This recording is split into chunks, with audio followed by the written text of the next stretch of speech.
It began on a sweltering Thursday morning, the kind where the sun seemed to scorch not just the pavement, but the nerves of everyone daring enough to step outside. And the courtroom was already a pressure cooker tension, even before the first gavel hit the polished mahogany. Devin Caldwell, 21, impeccably dressed in a designer suit that cost more than most people's monthly rent, swaggered into the courtroom like it was a stage built solely for his performance, his phone constantly buzzing in his pocket with messages from friends egging him on about the case that had gone viral online, the one where he, a privileged and recklessly overconfident young man, was accused of a hit-and-run that left an elderly pedestrian with severe injuries, a case that could destroy his father's political career, and brand if anything less than a miracle happened. Devin's eyes scanned the room with a mix of arrogance and incredulity, and when they finally landed on Judge Monique Rivers, a formidable black woman whose reputation for fairness was matched only by her unyielding temper, he smirked, whispering under his breath, "She doesn't know who she's dealing with." The spectators shifted uneasily, sensing the storm about to erupt, and even the court reporter paused for a fraction of a second,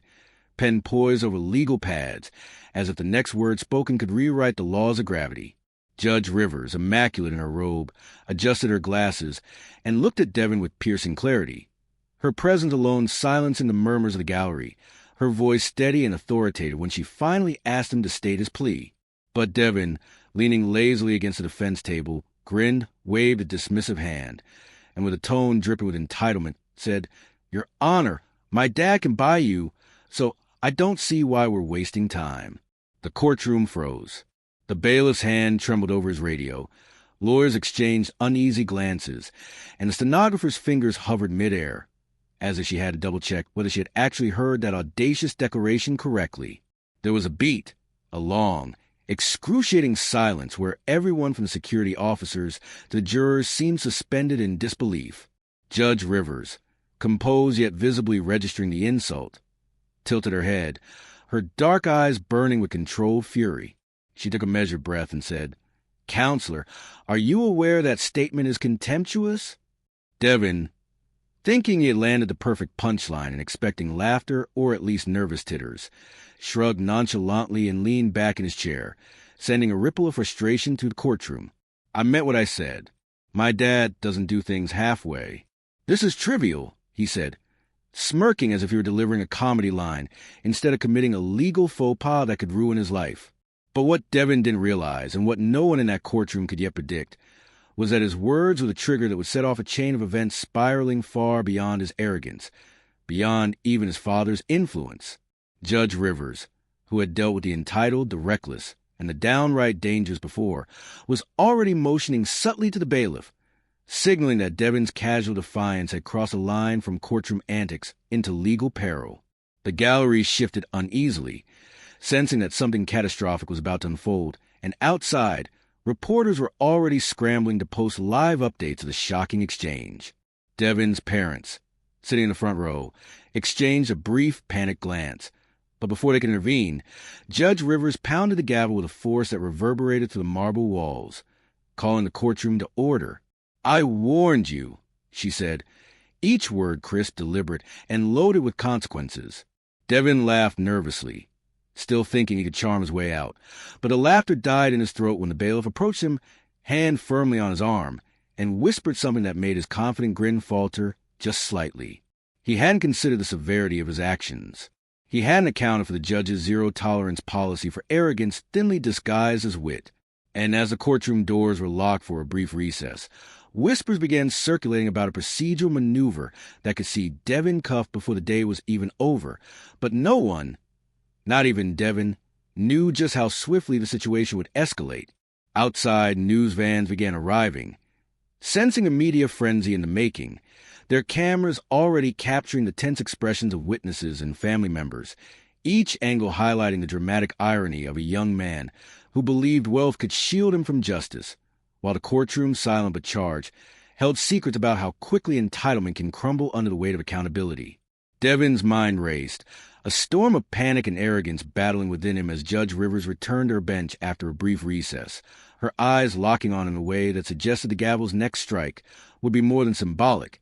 And in that instant, as Devin's confidence wavered for the first time, the gallery collectively held its breath, sensing a reckoning that no amount of money could avert. Then came a subtle movement from the bailiff,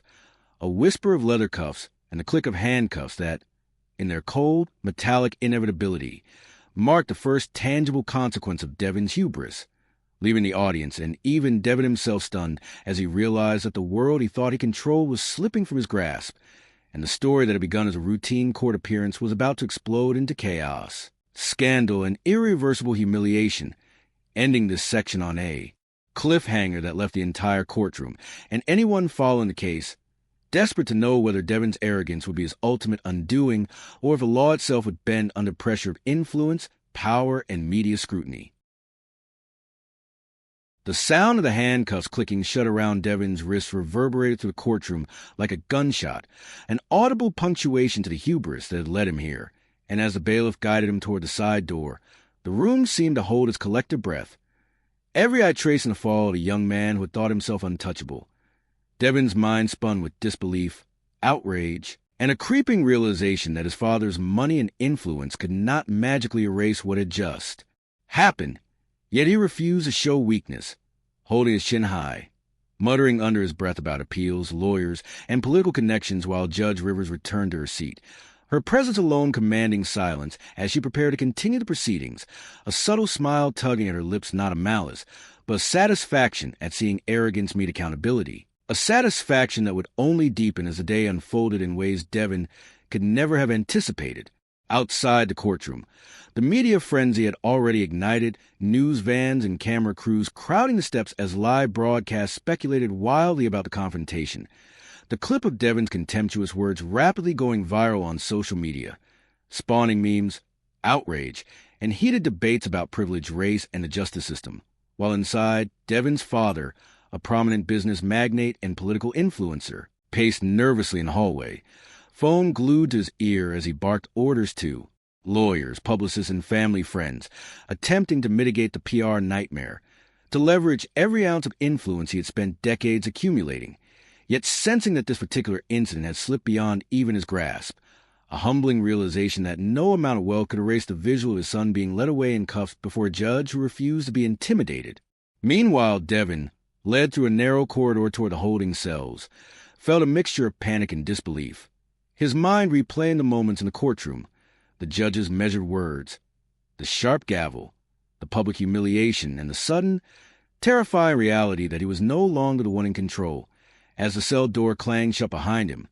the cold metal bars reinforcing his confinement, he realized for the first time what it truly meant to face the consequences of actions rooted in entitlement, arrogance, and a sense of invincibility that now seemed laughably naive. Inside, the holding cell was cramped, sterile, and cold, the fluorescent lights casting unforgiving shadows on the concrete walls, a stark contrast to the luxury he was accustomed to, and as he sat on the narrow bench, handcuffed and fuming, he could hear the muffled sounds of reporters and cameras outside, each noise a reminder that his public image was unraveling in real time, that his humiliating fall from perceived power was being broadcast to the world, and that every smug joke he had made, every careless word, was now fueling a narrative that he could no longer control. But even in his panic, Devon's mind was scheming. He dialed his lawyer with trembling fingers, demanding immediate intervention, citing influence, connections, and every legal loophole he could think of, yet the lawyer's calm, almost detached voice only served to heighten Devon's frustration, explaining in careful terms that the judge had solid grounds for contempt and that no amount of money could negate what had transpired. A reality that hit Devon with the weight of inevitability, forcing him to confront not just the legal consequences, but the public humiliation that would echo for years. Meanwhile, back in the courtroom, Judge Rivers moved with precision and focus, continuing the proceedings, her eyes scanning the room,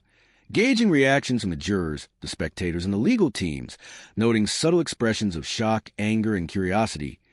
each revealing how Devon's reckless arrogance had rippled far beyond the immediate insult,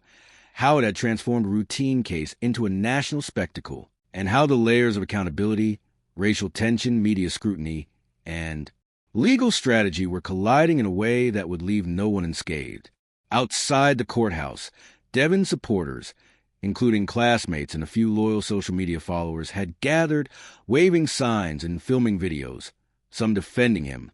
some criticizing the system, but none fully understanding the magnitude of what had just occurred,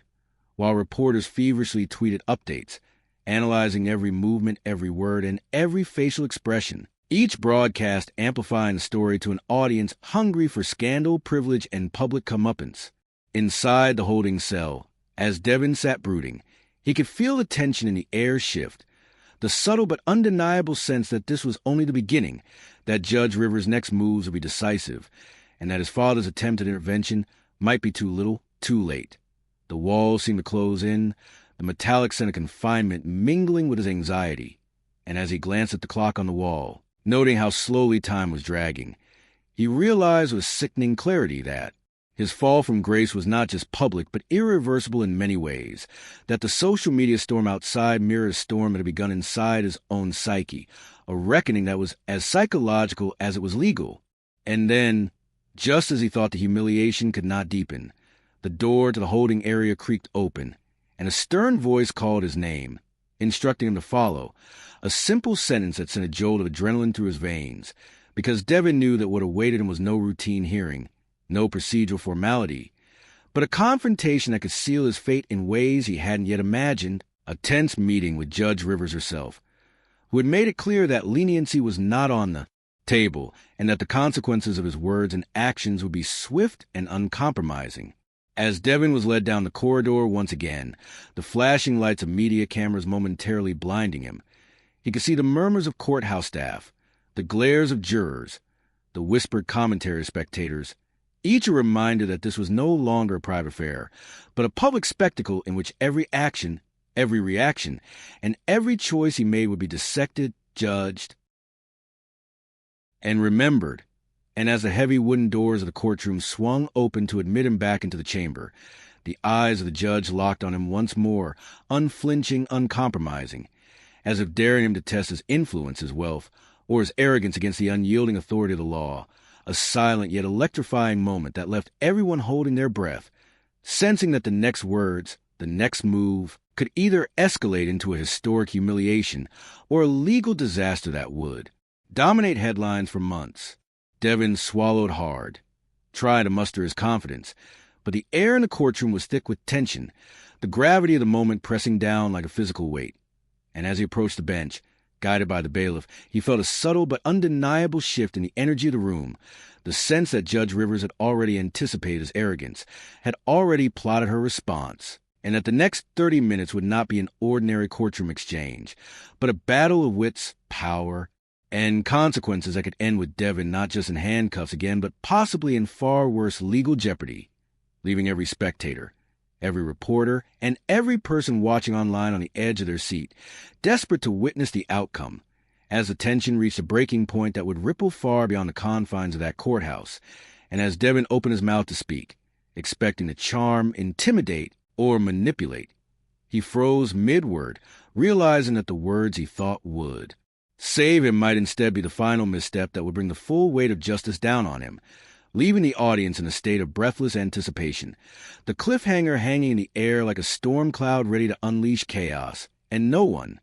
not Devin, not his father, not the legal teams, could yet predict how devastating the fallout would be from the arrogance of a single statement made in a moment of reckless confidence. As Devin stood frozen in the center of the courtroom, his pulse hammering in his ears and his handcuffs glinting under the harsh fluorescent lights, Judge Monique Rivers' gaze was unwavering, an unspoken weight pressing down on him, a reminder that privilege, money, and connections could not insulate him from the consequences of his arrogance. And in that tense moment, the air seemed to thrum with anticipation, the spectators leaning forward, the jurors exchanging subtle nods, the court, reporters' pen pausing mid-sentence, as if the room itself had collectively recognized that this confrontation was about to define Devin's future in ways far beyond legal precedent. While outside, social media feeds were exploding with a live video of him being escorted into the courtroom, thousands of comments speculating on whether he would face a rare and unprecedented punishment for openly challenging a judge, many calling it poetic justice, others arguing it was an abuse of authority. The debate fueling a media firestorm that only intensified the pressure on everyone involved, and even Devin's father, seated in the front row, found his usual confidence crumbling under the glare of the cameras and the realization that his son's brash words had set off a chain reaction far beyond his control. Judge Rivers finally broke the silence with a voice that was calm, yet layered with authority so absolute its silence, whispers, and gasps alike, stating, "Mr. Caldwell, your statement was not only inappropriate, but it constitutes contempt of this court. Do you understand the gravity of what you've just said?" Devin, still clutching at his composure,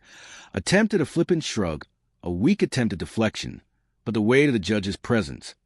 coupled with the public scrutiny, made the gesture look more like panic than bravado, and he stammered, I didn't mean," only to be cut off by Judge Rivers raising a single finger, halting his words with surgical precision, her expression a masterclass in controlled authority, signaling that charm, excuses, or money would have no purchase here, and the room seemed to shiver under the intensity of her gaze. Then, without warning, she laid out the consequences, her words slicing through the tension like a sharpened blade. A potential jail sentence, immediate detainment, and fines that would dwarf any allowance his father could conjure, each detail delivered with an almost surgical precision designed to strip away any lingering arrogance. And as the legal ramifications sank in, Devin's mind raced, a maelstrom of panic and denial threatening to consume him, as he realized that the one tool he thought, invincible, his family's wealth, was utterly useless in this scenario, leaving him exposed, vulnerable, and powerless in a way he had never experienced before. The courtroom murmurs grew louder, whispers rippling like electricity through the air as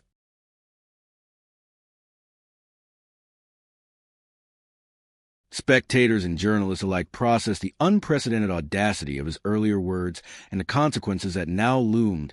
the tension so thick it felt like a physical force pressing against everyone in the room. And as Devin's lawyer attempted to interject, proposing immediate appeal motions and emergency maneuvers, Judge Rivers cut him off with a subtle but unmistakable shake of her head, signaling that procedural loopholes would not be entertained, that this was about principle, authority, and the unwavering application of justice, and that Devin's arrogance had crossed a line from which there would be no retreat. Devin's father leaned forward, hands gripping the edge of his chair, his mind racing to calculate damage control, already imagining press releases, private settlements, and political leverage, but he quickly realized, with a sinking feeling, that this was no ordinary courtroom drama that could be spun in the media or smoothed over with influence. This was a reckoning, a public spectacle where entitlement collided with law, and the outcome would be broadcast, debated, and remembered long after. The courtroom doors closed, a fact that left even him momentarily powerless, staring in disbelief as his son was about to face consequences that not even his considerable wealth could mitigate. Devin, sensing his father's unease and the shift in power dynamics, tried one last gambit, opening his mouth to spew a rehearsed line about influence, lawyers, and connections, but Judge Rivers anticipated the move, and with a voice both firm and commanding, instructed the bailiff to place him in temporary detention immediately, citing the need to maintain decorum and reinforce the integrity of the court, a decision that sent a collective shiver through the courtroom, leaving spectators and jurors on edge, the tension so palpable that even the walls seemed to hum with it. As the bailiff approached, Devin resisted, attempting a feeble display of defiance, his bravado now cracking under the pressure, his voice trembling. "You can't do this, my dad," only to be met with a firm hand guiding him toward the exit and a stern warning that defiance would only worsen his situation. And with that, he was escorted once more through the narrow corridor toward the holding area, leaving the courtroom in a state of stunned silence. The visual of a young man who had thought himself untouchable being led away in cuffs seared into the minds of everyone present, while outside, the media frenzy amplified every moment, live updates capturing the humiliation, outrage, and anticipation of what would come next. Inside the detention area, Devin's anxiety metastasized. Every metallic clink of the cell doors, every muffled conversation, every distant echo of the courtroom feeding a growing sense of doom, and he began to realize that the public humiliation, the viral videos, and the social media storm were far from the worst of it. There were legal, personal, and social consequences that could destroy not only his immediate freedom, but the carefully curated world of privilege he had always relied on and The realization hit with terrifying clarity that this was only the beginning, that Judge Rivers' decision to enforce accountability was not an isolated act, but a deliberate, calculated message that entitlement and arrogance could have real, unignorable consequences, leaving Devin trapped not just physically but psychologically in the grip of a reckoning that seemed inescapable. Meanwhile, the courtroom, now emptying of spectators, buzzed with speculation and whispered conjecture. Lawyers debated the precedent being set, journalists scrambled to verify details, and social media erupted with a storm of opinion, memes, outrage, and viral clips of Devin's defiance,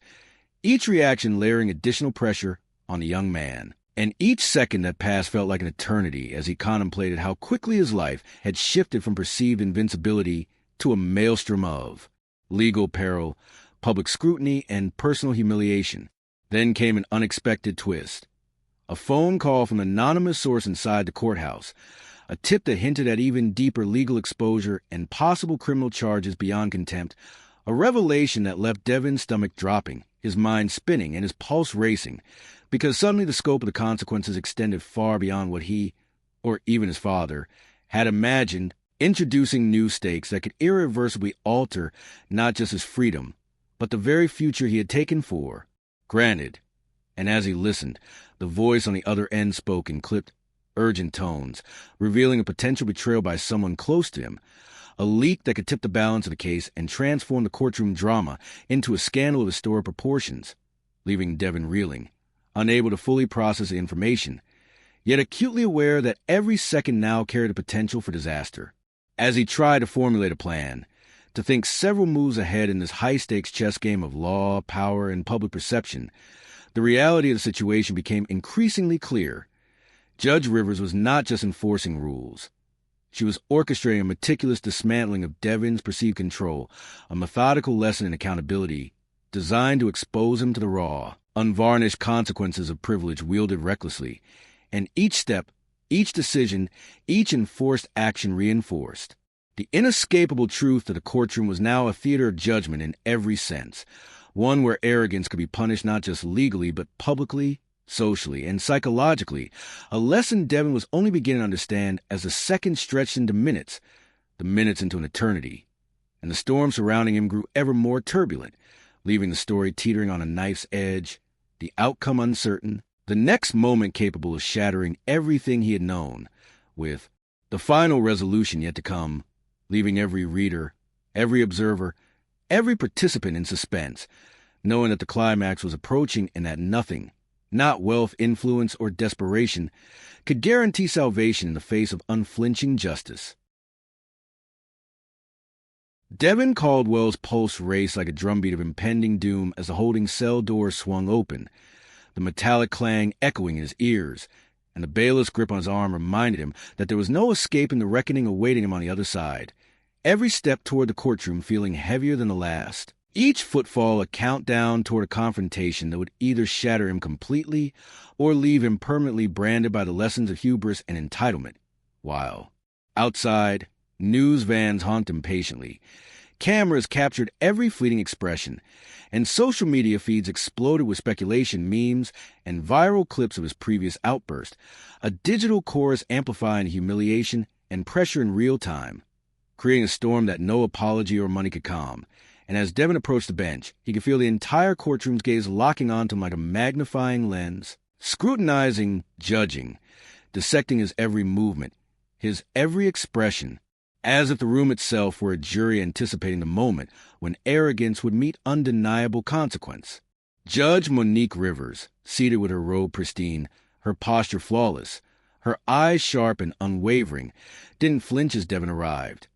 Instead, she leaned slightly forward, a subtle but unmistakable indication that she was prepared to wield every ounce of her authority to ensure justice was not only served but seen to be served,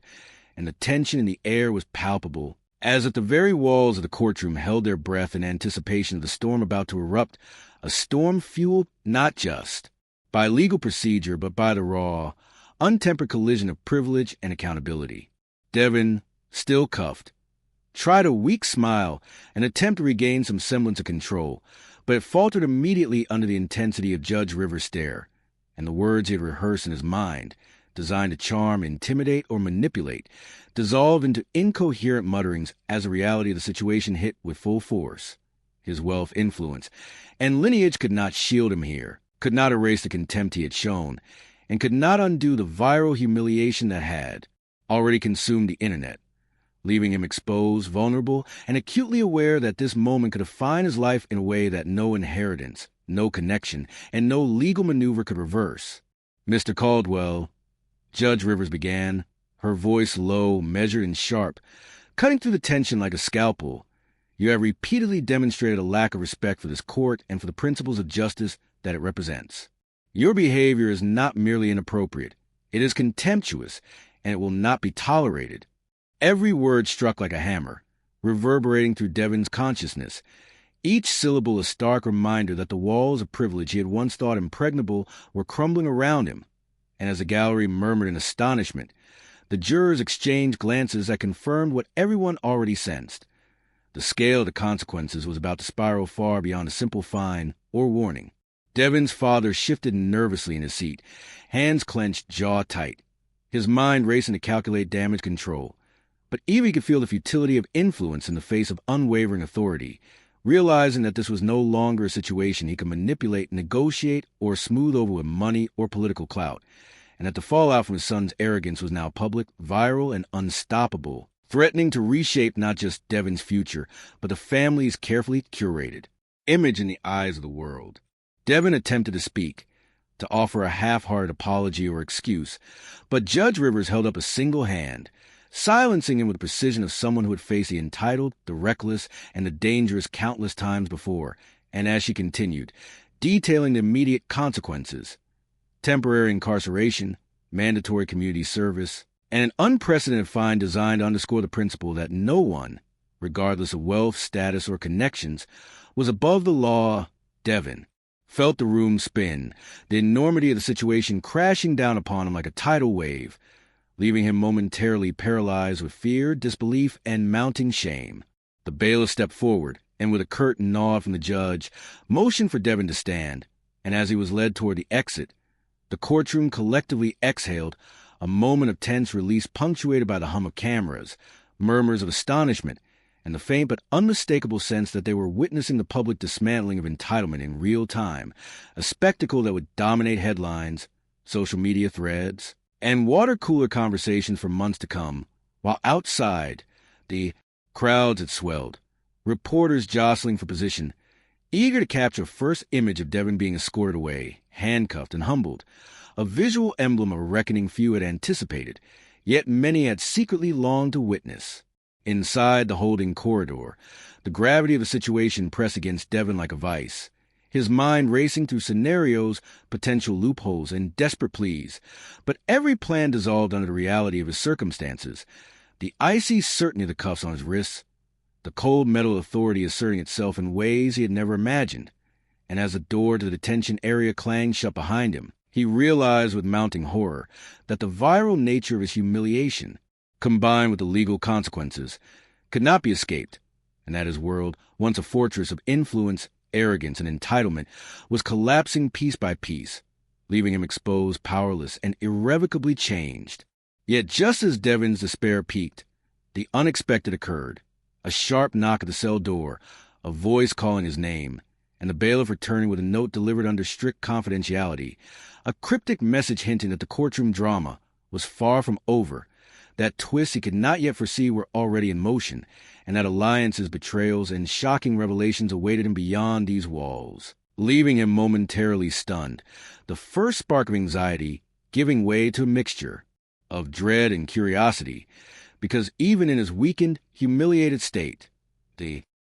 human mind searches for leverage, for opportunity, for a sliver of hope amidst chaos, and Devon's instincts were screaming that what lay ahead could either redeem or utterly destroy him. As the hours dragged,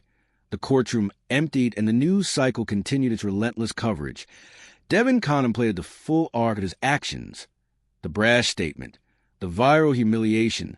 the public spectacle of handcuffs, and understood that the true trial was far from over, that the intersection of justice, media scrutiny, and public opinion had created a landscape in which one misstep could be permanently defining, leaving him trapped in a tense limbo of consequence, anxiety, and anticipation, each moment stretching longer than the last.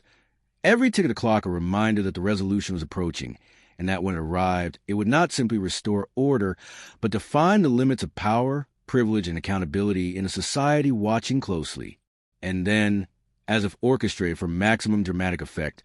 the courthouse doors opened once more, the flash of cameras illuminating the hallway, and Devin was escorted back into the public eye, his shoulders tense, his jaw tight, his eyes betraying a mixture of fear, determination, and a desperate hope for survival in a scenario that had escalated beyond his comprehension. While Judge Rivers prepared to deliver the final, decisive words that would seal his fate, words that would resonate far, beyond the courtroom walls, echoing through media cycles, social commentary, and public memory, leaving every person present and every viewer following online, on the edge of their seats, wondering not just what would happen next, but how a single act of arrogance could ripple outward into a maelstrom of consequences so powerful, so unrelenting, that even the most insulated, privileged individuals could find themselves brought low, humbled, and irrevocably transformed. And as Devin opened his mouth for one last desperate attempt at defense, the gavel fell with finality, the metallic echo reverberating through the chamber, a sound that marked the culmination of a saga defined by entitlement, audacity, and accountability, leaving the story teetering on the precipice of closure, while simultaneously hinting at the chaotic aftermath that would continue to unfold in the court of public opinion, in legal circles, and in the very life of Devin Caldwell, who had learned, in the harshest and most public of ways, that no measure of money, influence, or arrogance could shield anyone from the consequences of disrespecting the law, leaving the readers, the spectators, and the world outside to witness a dramatic, unforgettable resolution, a final, thunderous reminder of justice's reach, and the enduring truth that in the intersection of privilege and accountability, no one, not even a Ditzy, overconfident young man convinced of his invincibility, can predict or escape the consequences of their own actions,